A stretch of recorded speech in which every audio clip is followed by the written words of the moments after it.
Assalamualaikum warahmatullahi wabarakatuh.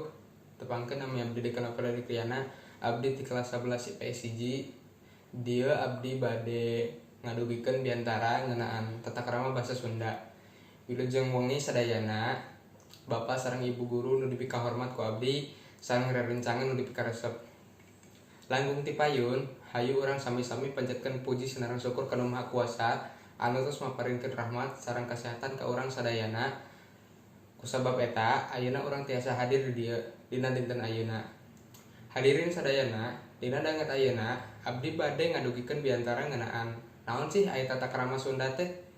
Hadirin sadayana, tata krama Sundanya nyaeta aturan ngeunaan tata cara nggunakeun basa Sunda secara lemes atanapi merenah. Dina tata krama Sunda aya basa nu lemes sareng basa loma.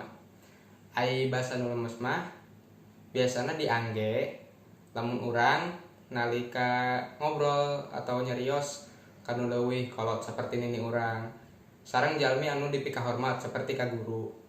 Ai basa loma mah digunakeun nalika urang keur nyarios atanapi keur ngobrol karerencangan atanapi nu sahandapeun urang anu tos akrab.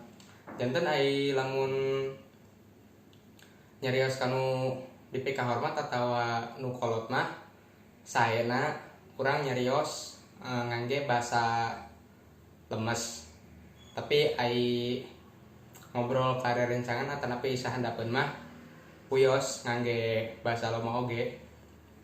Hadirin sadayana, rupina sakitu wae anu tiasa didugikeun ku abdi. Hatur nuhun kangge waktosna. Hapunten bilih aya kalepatan sareng salah kata. Abdi pamit. Wassalamualaikum warahmatullahi wabarakatuh.